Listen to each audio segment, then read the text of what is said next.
우리가 인생을 살아가면서 수많은 선택의 기로에 서게 됩니다. 오늘 저녁에도 지금 이 자리에 오시기까지 수협에 나갈까 말까, 오늘 특송만 아니었으면 또 그냥 좀 오늘은 그냥 쉬었어도 그런 고민이 다 누구에게나 있을 줄로 압니다.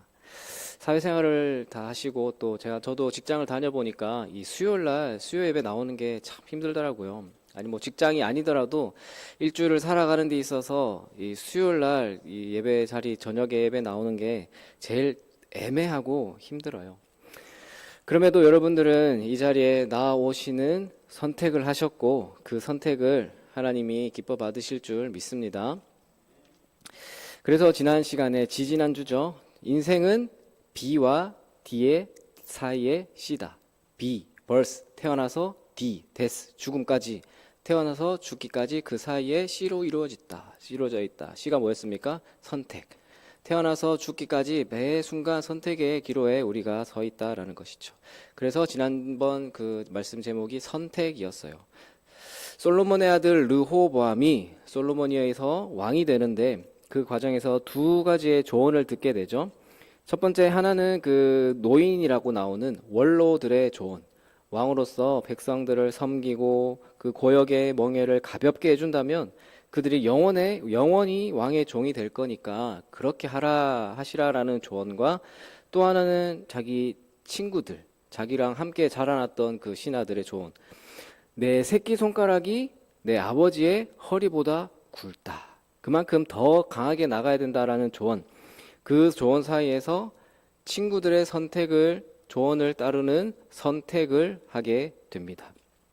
그 선택으로 인해서 이스라엘이라는 나라가 남유다와 북이스라엘로 나뉘게 되었습니다.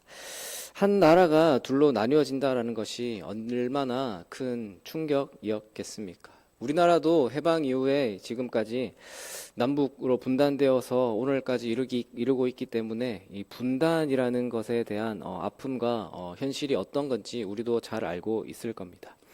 파주에 가시면 임진각이 있잖아요. 임진각 가서 저도 가보니까 참 잘 해놨더라고요. 6.25 전쟁 그 당시에 썼던 그 증기기관차도 아직 남아있고, 또 그때 당시에 철길을 따라서 도깨 다리를 만들어 놨는데 총탄 자국 그 자리를 아직 보존을 해놨는데, 저도 철원에서 군복무를 했고 또 철책도 받고 또 그 제가 복무할 당시에 그 남북 긴장 상태로 막 옷 다 입고 총 붙들어 매고 잘 때 그때였기 때문에 참 그 시절을 보냈던 입장에서 참 그런 것을 보니까 가슴이 참 먹먹하더라고요. 제가 초등학교 때까지만 해도, 저 세대까지만 해도 학교에서 통일 프로그램 그런 거 참 많았어요. 포스터도 뭐 그림 그리기도 하고 글짓기도 하고 관련 노래도 배우고 그렇게 했는데 요즘은 어떤지는 잘 모르겠네요. 우리 다음 세대들이 갈수록 남침이냐 북침이냐 그것도 잘 모르는 세대라고 합니다. 관심이 없다고 합니다. 우리나라도 이렇게 분단이라는 아픔이 있는데 지금 이스라엘 입장에서는 어떨까요? 그 당대에 처해 있는 이스라엘에게는 어떻게 와닿겠습니까? 이스라엘 입장에서는요, 애굽에 있을 때 그때부터 같이 그렇게 고생했잖아요. 또 거기서 나와서 출애굽하는 과정에서도 같이 생사를 넘나드는 그 과정으로 같이 고생했고, 또 광야에 살면서도 그 힘든 고생을 같이 했고, 여러 가지 힘든 과정들을 거쳐서 함께 고생해 왔는데, 이제 가나안 땅에 딱 들어와서 이제 우리 왕도 생기고 이제 한 나라로서 자리를 잡는가 보다라고 생각을 했더니 르호보암의 선택 때문에 한 번도 나뉘어본 적이 없는 그들에게 아픔으로 다가왔을 겁니다. 그러한 어려움들이 르호보암과 유다 백성들에게 어떤 영향을 끼쳤는지, 그러면 오늘 본문을 통해서 그 내용을 살펴보도록 하겠습니다. 오늘 본문 21절에 나오는 것처럼요, 솔로몬의 아들 르호보암이 왕위에 오를 때 나이가 41세였어요. 41세에 왕이 되어서 17년 동안 유다를 다스렸습니다. 르호보암의 통치 기간 유다 백성들의 삶이 어떠했는지에 대해서는 22절에서 이렇게 말하죠. 22절을 보시면 유다가 여호와 보시기에 악을 행했습니다. 그의 조상들이 행한 모든 일보다 뛰어나게 하여, 조상들이 했던 그 악보다 더 뛰어날 정도로 큰 죄를 범했습니다. 그 범한 죄로 여호와를 노엽게 하였으니, 여호와 보시기에 노엽게 악을 행했습니다. 그 정도가 얼마나 심했는지 그의 조상들이 행한 모든 일보다 뛰어나게 하여라고 더 큰 죄를 범하여서 그 죄로 인해 여호와를 노엽게 했습니다. 구체적으로 23절, 24절에서는 이렇게 기록하죠. 이는 그들도 산 위에와 모든 푸른 나무 아래에 산당과 우상과 아세라삭을 세웠음이라. 그 땅에 또 남색하는 자가 있었고 여호와께서 이스라엘 자손 앞에서 쫓아내신 국민의 모든 가증한 일을 무리가 본받아 행하였더라. 자, 산 위에와 모든 푸른 나무 아래에 산당과 우상과 아세라상. 그러니까 한마디로 우상 숭배를 했단 말이죠. 그리고 남색하는 자가 있었답니다. 남색이라는 건 남성 간의 동성 간의 동성애를 말하겠죠. 근데 단순히 동성애가 아니라 당시 가나안 종교 의식에 포함됐던 종교적인 문제였어요. 그러니까 단순히 우상 숭배하고 성적 타락한 게 아니라 종교적인 타락, 하나님을 거스르는 행위는 다 하고 있었다는 말입니다. 이런 죄들로 인해서 여호와를 노엽게 했습니다. 그런데 이런 죄된 행위들을 무리가 본받아서 했대요. 자, 누구를 본받았냐면 여호와께서 이스라엘 자손의 앞에서 쫓아내신 국민이라고 해요. 자, 그들 국민이 누구냐면요. 여호수아 시대에 먼저 이스라엘 백성들이 가나안 정복 전쟁을 할 때 쫓아냈잖아요. 쫓아냈던 사람들이 누구였습니까? 가나안 땅 원주민들이에요. 가나안 땅 원주민들이 하던 거 그대로 똑같이 그대로 따라서 하고 있었다는 거죠. 신명기 7장 2절에 보면요. 내 하나님 여호와께서 그들을 내게 넘겨 내게 치게 하시리니 그때 너는 그들을 어떻게 하라고요? 진멸할 것이라. 그들과 어떤 언약도 하지 말 것이요 그들을 불쌍히 여기지도 말고 진멸하라 라고 말씀하셨어요. 가나안 정복 전쟁을 하고 나서 그 가나안 사람들을 죽이든 다 쫓아내든 아무것도 하지 않았어요. 그러니까 그 사람들이 남아서 살고 있었던 거겠죠. 참 우리나라 일제강점기 때도 마찬가지고 역사적으로도 전쟁 포로들을 잡아서 어떻게 합니까? 뭘 시킵니까? 자국민들이 하기 힘든 거, 안 하는 거, 하기 싫어하는 거 강제 노역시키고 그런 것들을 시켰죠. 마찬가지로 지금 대신에 그 가나안 사람들 죽이는 게 아니라 노역을 시켰습니다. 가나안을 멸하기보다는 타협하는 쪽으로 마음이 기울었던 것이죠. 힘이 없었던 게 아니에요. 힘이 부족한 게 아니라 마음이 없었던 게 문제였습니다. 쫓아낼 마음이 없었던 거예요. 왜냐하면 쫓아내지 않으면 그냥 적당히 우리 하기 힘든 거 있잖아요. 우리가 하기 싫은 거, 우리 아무도 안 하려고 하는 거 가난한 사람들이 그냥 해주면 걔네들도 안 죽고 그렇게 사는 게 어디냐, 서로 좋은 건 아니겠냐 하는 마음이 있었겠죠. 그러나 하나님은 뭐라고 하셨습니까? 진멸하고 언약도 하지 말고 불쌍히도 여기지 말라고 하셨는데 그렇게 하지 않으면 어떻게 된다라고 하셨냐면요. 민수기에서는 이렇게 말씀하셨어요. 민수기 33장 55절 말씀 우리 함께 읽어볼까요? 함께 같이 읽어보겠습니다. 너희가 만일 그 땅의 원주민 너희 앞에서 몰아내지 아니하면 너희가 남겨둔 자들이 너희의 눈에 가시와 너희의 옆구리에 찌르는 것이 되어 너희가 거주하는 땅에서 너희를 괴롭게 할 것이요. 자, 일찍이 가나안 족속을 쫓아내라 라고 하신 이유가 다 이스라엘 백성들을 위해서였어요. 거룩한 하나님의 백성으로 구별된 삶을 살아가게 하기 위해서였습니다. 당장은 가나안 족속이 곁에 있으면 귀찮은 일들 해주니까 좋은 것 같지만 후에는 이들이 눈의 가시와 옆구리를 찌르는 존재가 될 것이다 라고 말씀하셨거든요. 참 하나님이 이렇게 미리 경고도 해주시고 참 친절하게 다 말씀을 하셨습니다.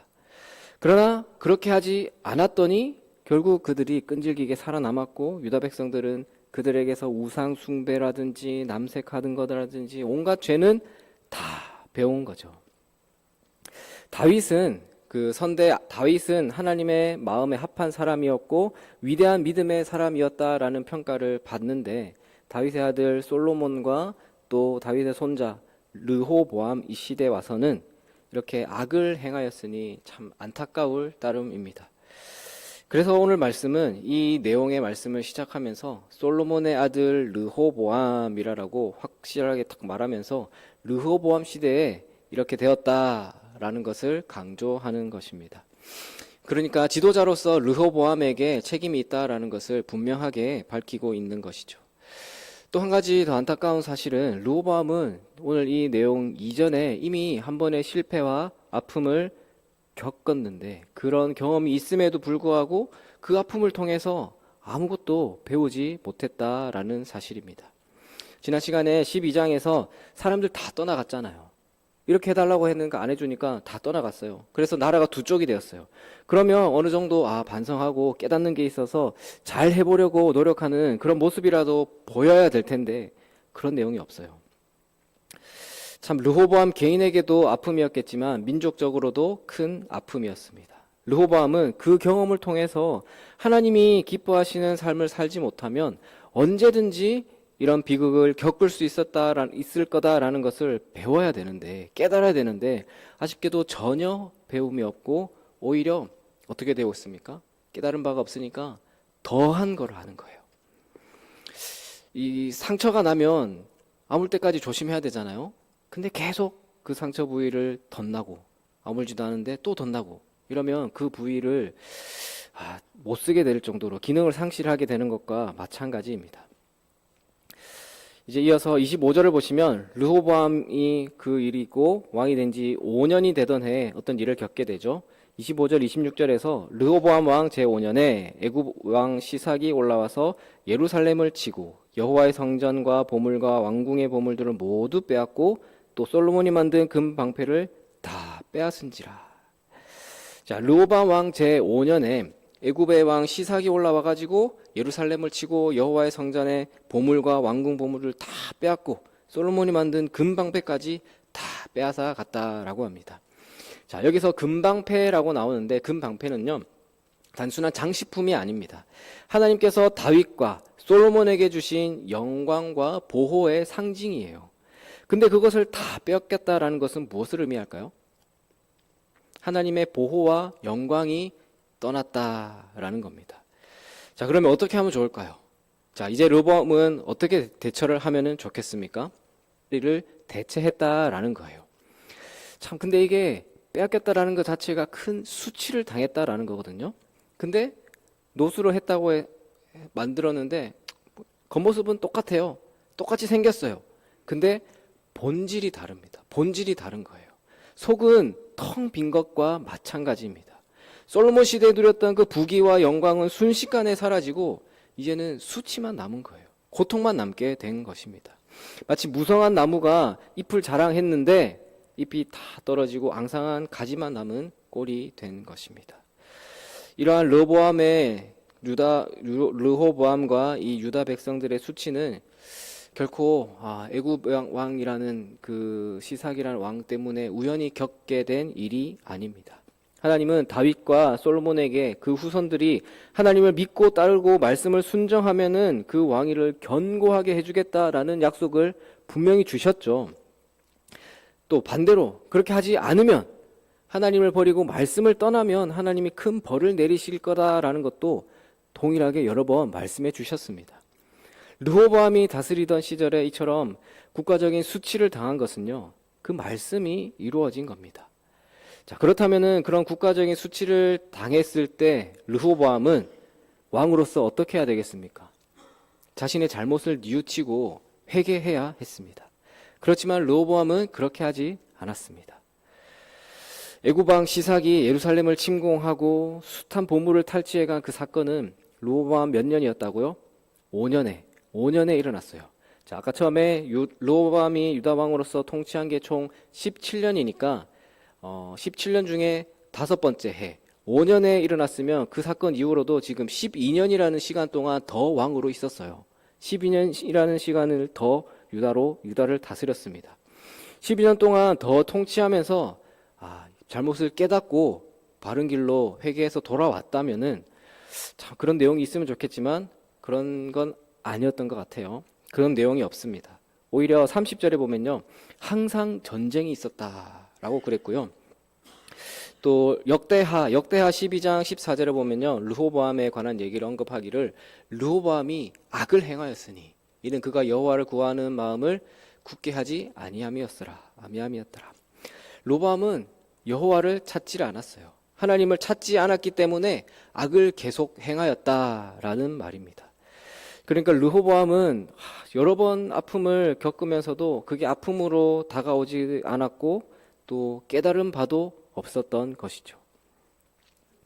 사랑하는 성도 여러분, 오늘 우리도 인생을 살아가다 보면 여러 가지 어려움을 한 번씩은 다 겪게 될 겁니다. 하나님을 떠나 살고 하나님의 말씀대로 살지 않는다면은 그 삶이 어떻게 평안할 수가 있을까요? 그런 삶은 평안한 삶이 아닙니다. 여러 가지 인간관계에서도 또 개인적으로도 어려움이 생길 수밖에 없습니다. 그런 어려움들이 발생할 때 우리는 우리 자신의 모습을 돌아보아야 합니다. 내가 하나님 앞에서 어떻게 행하고 있는지를요. 어려움 속에서 자신의 모습을 돌아보는 것이 우리의 삶을 회복할 수 있는 지혜로운 길이기도 합니다. 아픔과 슬픔을 전혀 겪지 않는다면 나는 오히려 그런 문제 아무런 문제 없습니다. 오히려 평안합니다.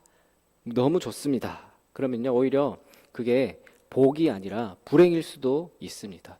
그런 아픔과 슬픔, 어려움, 고난, 역경이 없다면 어쩌면 그 사람에게 하나님이 관심이 없는 거일 수도 있습니다. 그렇기 때문에 혹여나 나에게 아픔이 있고 슬픔이 있고 어려움이 찾아왔을 때 그 일을 통해서 우리의 모습을 돌아보고 하나님과의 관계를 회복한다면 그 아픔과 슬픔은 오히려 축복의 기회가 될 것입니다. 우리 모두 인생의 어려움을 통해서 우리가 잘 배워야 하는 거예요. 아픔을 유익으로, 슬픔을 축복으로 바꾸어 나갈 수 있는 여러분들이 되시기를 축복합니다. 마지막으로 한 가지 더 오늘 본문에서 특이한 점은요, 주목할 점은요, 어쩌면 이 내용이 제일 핵심이 되는 본문인 것 같아요.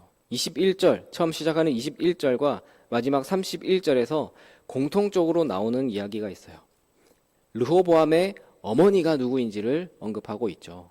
21절과 31절은 공통적으로 그의 어머니의 이름은 나아마요 암몬 사람이더라 라고, 르호보암의 어머니가 암몬 사람이 나아마라고 분명히 똑같이 동일하게 기록하고 있죠. 자, 성경에 21절 앞에 동그라미 표시되어 있죠. 그 단락을 시작한다는 표시예요. 그리고 단락 시작과 마무리가 동일한 표현을 반복해서 언급하는 이유가 뭘까요? 강조하는 거예요. 강조. 왜 하필 나아마 그리고 암몬 사람이라는 이 배경을 강조할까요? 그만큼 영향력이 있었던 것 같아요. 르호보암의 아버지 솔로몬은 숱한 이방 여인들을 아내로 맞아들이면서 하나님과 떠나서 타락을 했고요. 르호보암의 어머니 나아마 역시 솔로몬을 미혹하게 했던 이방인 아내 중 한 명이었을 겁니다. 암몬 사람 나아마가 아들 르호보암을 어떻게 가르쳤겠습니까? 여호와 신앙을 가르쳤을까요? 아버지의 신앙, 여호와의 신앙을 가르쳤을까요? 암몬 사람들은요, 당시 밀곰, 몰렉이라고 하는 우상을 섬겼는데 신생아를 제물로 바치기도 하고 그 음란이라는 행위가 그들의 의식의 순서였다고 해요. 그런 자기들이 하는 거 가르쳤겠죠. 그래서 22절, 24절에 기록된 백성들의 그 죄악의 배후에는요, 먼저는 이 왕인 르호보암의 죄가 있었을 테고 또 그 르호보암의 죄 배후에는 이방인 어머니인 이 암몬 사람 나아마가 있었던 겁니다. 르호보암이 개인적으로나 국가적으로 이렇게 큰 위기를 경험하면서도 깨달은 바가 없이 깨우치는 바가 없이 이렇게 계속해서 죄를 범한 거는요, 참 배운 게 없으니까 그랬겠죠. 어떻게 될지 모르겠죠. 아니요, 배운 게 있기는 해요. 악한 것을 배웠어요. 하나님을 경외하는 게 아니라 그냥 이렇게 자기 마음대로 하면 되고 나의 육신의 정욕대로 살아가면 된다라는 것을 배웠을 겁니다. 그것이 르호보암의 비극으로, 유다민족 전체의 비극으로 퍼져나갔던 것이죠. 즉 솔로몬의 이 가정 안에서부터 죄악의 싹이 뿌리내리기 시작했던 것입니다. 그리고 그 죄의 씨앗이 르호보암에게까지 고스란히 이어져 가지고 그 열매를 누가 피웠습니까? 이렇게 르호보암이 활짝 꽃피운 거예요. 결국은 잘 가르쳐야 되는 거예요. 성경의 부모 공경에 관한 말씀이나 자녀 훈육의 말씀, 잠언에도 직접적으로 잘 표현하잖아요. 마땅히 행할 길을 아이에게 가르치라. 그리하면 늙어도 그것을 떠나지 아니하리라. 이렇게 내용들이 많이 기록되어 있긴 해요. 그렇지만 오늘 암몬 사람 나아마라는 이 표현만으로도 르호보암이 결국 어떻게 되었는지를 우리에게 보여주면서 이 가정의 영향력이 얼마나 큰지를, 신앙의 가치관이 얼마나 중요한지를 우리가 돌아보아야 하는 것입니다. 요즘 TV 보면은 뭐 금쪽이 뭐부터 해가지고 강아지도 마찬가지잖아요. 결국은 뭐 나중에 솔루션 해보니까 결론이 뭡니까? 다 부모의 상처가 아이에게, 또 그 반려견을 돌보는 주인이 잘못 가르쳐서 그 개가 그렇게 되는 거고, 결론은 하나입니다. 우리는 잘 가르쳐야 합니다. 가정에서뿐만 아니라 교회에서 다음 세대들에게 특히 믿음으로 살아가도록 가르쳐야 하고요. 어려움을 경험할 때 반드시 그 어려움을 통해서 뭔가를 배울 수 있도록, 또 다른 어려움 앞에서 그 어려움이 찾아올 때 어떻게 이겨내냐면 신앙으로 이겨내야 되는 거다라는 그 지혜를 우리가 가르쳐야 합니다. 어떻게 가르치면 좋을까요? 교회 와야지, 찬양 부를 때 찬양 부르고 말씀 읽고 예배 빠지지 말고 이렇게 말로만 가르치는 게 아니라, 당연히 우리 삶이 먼저 그래야 되겠지만 이런 행동, 이런 행위 하나하나가 우리 삶 속에서 먼저 하나님을 진심으로 경외하고 그렇게 하는 모습이 녹아져 있는, 그런 삶이 배어 있는 우리의 삶의 모습을 보여주어야 합니다. 한마디로 본이 되어야 한다라는 겁니다. 지난주 스승의 주일이어서 제가 중고등 학생들에게 말씀을 전하기를 스승의 모습, 참된 스승으로서의 예수님의 모습을 전했어요. 예수님이 어떻게 하시냐면 제자들의 발을 씻기셨잖아요. 예수님이 말로만 하나님 말씀을 가르치신 게 아니고 직접 예수님도 본을 보이셨으니까요. 예수님이 말씀하셨거든요. 너희가 나 선생으로 부르지? 맞아. 내가 선생인데도 너희 발을 씻어주잖아. 발 씻는 거는 그 당시에 노예나 하는 일들인데 예수님이 직접 제자들의 발을 씻어주신 것처럼, 왜? 너희도 서로 발을 씻어주어라. 내가 너희에게 하는 것처럼 너희도 서로 실천하게 하려고 내가 본을 보여주는 거다라고 예수님이 요한복음 13장에서 말씀하셨거든요. 자, 그래서 서두에서 말씀드렸듯이 이 어려운 시간, 이 수요예배 자리에 나오신 여러분들이라면 이미 본이 되고 계신 분들인 줄로 믿습니다. 본이 되시기를 바랍니다. 여러분들이 부모로서, 선배로서 본이 되고자 하나님 앞에서 하나님을 경외하는 삶을 살아가신다면은 우리의 자녀들, 우리의 후배들, 우리의 다음 세대들이 하나님 앞에서 그 믿음의 삶을 이어서 따라갈 줄로 믿습니다. 사랑하는 우리 성도 여러분, 오늘 말씀의 르호보암의 실패는요, 자기 욕심에 의한, 자기의 선택으로 인한 그 실패이기도 하지만 무엇보다 자기의 중심, 자기의 마음이 문제였습니다. 하나님 앞에서 낮아지는 마음이 없었어요. 하나님 앞에서 낮추지 않는 마음이 잘못된 선택을 낳았고, 잘못된 선택으로 인해서 어려움에 처했다면은 이 어려움에 처한 것을 깨닫고 돌이켜야 함에도 불구하고 돌이키지 않고 계속해서 그 길로 걸어간 것이 더 큰 어려움을 가져왔습니다. 잘못은 누구나 할 수 있어요. 어려움도 누구에게나 찾아올 수 있습니다. 아니, 잘못도 좀 해봐야 되고요. 어려움도 겪어봐야 됩니다. 문제는 우리가 그 잘못과 어려움 속에서 그것을 통해서 무엇을 배우며 깨달을 수 있는가의 문제입니다. 안타깝게도 이 르호보암과 유다 백성들은 이렇게 큰 국가적인 어려움에도 불구하고 아무것도 깨닫지 못했고요. 당연히 아무런 변화도 없었습니다. 우리는 그 길을 따르지 말아야 하겠죠.